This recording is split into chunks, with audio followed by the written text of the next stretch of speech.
రాజులకు రాజు ప్రభులో ప్రభు అయిన యేసుక్రీస్తు నామంన మీకు శుభములు. ఈరోజు దేవుడు మనకు అనుగ్రహించినటువంటి వాక్య ధ్యానము అపోస్తులుడైన పౌలు రోమీలకు రాసిన పత్రిక 5వ అధ్యాయము 18వ వచనము. కాబట్టి తీర్పు ఒక్క అపరాధ మూలమున వచ్చినదై మనుష్యులకందరికీ శిక్షావిధి కలుగుటకు ఎలాగూ కారణమాయెనో, అలాగే ఒక్క పుణ్య కార్యము వలన కృపాదానము మనుష్యులందరికీ జీవప్రదమైన నీతి విధింపబట్టకు కారణమాయెను. ప్రియులారా, ఈ వాక్య భాగాన్ని మనం పరిశీలించినట్లయితే తీర్పు అనేది ఒక్క అపరాధ మూలముగా ఈ లోకంలోనికి వచ్చిందంట. అది ఎవరి మూలంగా? మన మూల పితరుడైనటువంటి ఆదాము చేసినటువంటి పాపకార్యం వల్ల. ఆదాము చేసింది ఏమిటి? దేవుని యొక్క మాటను వినకపోవటము, దేవుని ఆజ్ఞను అతిక్రమించడమే. ఆజ్ఞాతిక్రమమే పాపముగా దేవుడు ఇక్కడ చెప్తున్నాడు. మరి అతని యొక్క అపరాధము మూలముగా ఈ లోకంలోనికి తీర్పు అనేది వచ్చింది, మరణశిక్ష అనేది వచ్చింది. మరి మనుషులందరికీ శిక్షావిధి కలగటానికి ఆదాము చేసినటువంటి పాపమే కారణమైంది. మరి ఈ రీతిగా ప్రతి ఒక్కరూ కూడా తీర్పులోనికి, శిక్షలోనికి ఆదాము ద్వారా తేబడుతున్నారు. అయితే దాని నుంచి తప్పించుకోవటం ఎలా?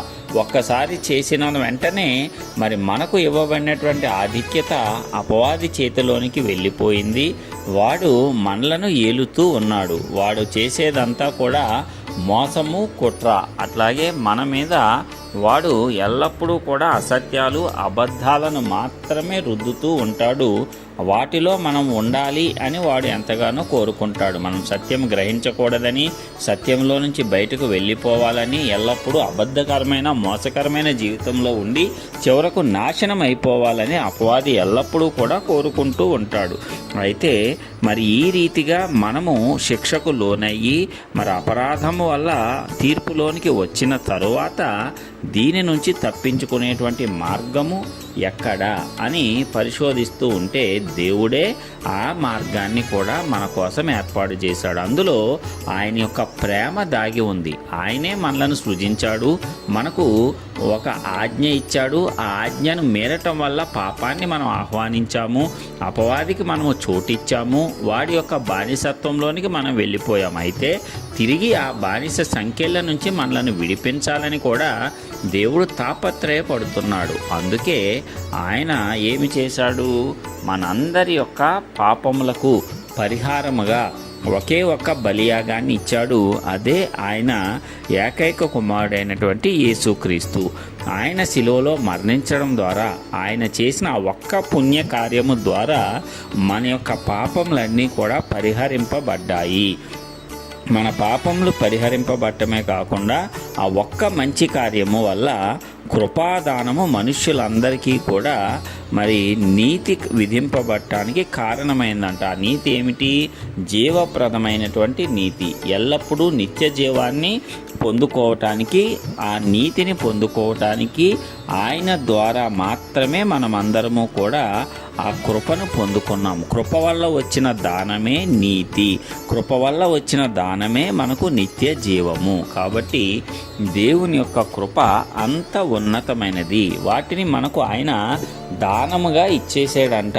ఆయన తన యొక్క శిక్షను భరించి, అంటే మన మీద పడవలసినటువంటి శిక్షను తానే తీసుకొని దానిని భరించుకొని మన మీద ఏ నేరము లేకుండా ఆయన తీసివేశాడు. మనలను స్వతంత్రులుగా చేశాడు. అపవాది యొక్క బానిసత్వం నుంచి మనలను ఆయన తన ప్రాణము పెట్టి విడిపించాడు. ఆ రీతిగా మనకు స్వాతంత్రాన్ని ఆయన ఇవ్వటం కూడా జరిగింది. మరి ఇలాగే మనము శిక్ష నుంచి తప్పించుకోవటానికి, తీర్పు నుంచి తప్పించుకోవటానికి ఆయన చేసినటువంటి ఆ త్యాగము, శిలువలో ఆయన ప్రాణాన్ని అర్పించినటువంటి పుణ్య కార్యము మనకు ఉపయోగపడుతుంది, మనలను కాపాడుతుంది. మరి మనము దానిని ఆశ్రయించి, ఆ శిలువ శక్తిని ఆశ్రయించినప్పుడు తప్పనిసరిగా పాప జీవితంలో నుంచి బయటకు వచ్చేస్తాము. పాపము చేయటానికి మనకిక అసహ్యము ఏర్పడుతుంది. పాపాన్ని చూసి అసహించుకుంటాము. అపవాది కార్యాలను చూసి మనము యావగించుకుంటాము. ఆ రీతిగా అపవాది మన యొద్ద నుంచి పారిపోతాడు. కాబట్టి ప్రియులారా, ఈ వాక్యం ద్వారా ధైర్యం తెచ్చుకుందాము. ఇప్పుడు మనకు శిక్ష లేదు, మనము తీర్పులోనికి తేపడము. ఎప్పుడు మనము క్రీస్తును అంగీకరించినట్లయితే. క్రీస్తును అంగీకరిస్తే ఏమి జరుగుతుంది? ఆయన శిలువలో మన నిమిత్తం భరించిన పాపాలు, అలాగే మన పాపాలకు చెందించిన పరిహారము, ఇవన్నీ కూడా మనకు స్వాస్థ్యముగా ఇవ్వబడతాయి. మరి ఆ రీతిగా మనము నీతిమంతులుగా నిత్య జీవాన్ని స్వతంత్రించుకుంటాము. ఇంత గొప్ప ఆధిక్యత దేవుడు ఉచితంగా మనకు దానము చేశాడు. అది ఆయన కృప. ఆయన కృపను ఎప్పుడూ కూడా మనం జ్ఞాపకం చేసుకుంటూ ధైర్యంతో ముందుకు సాగిపోదాము.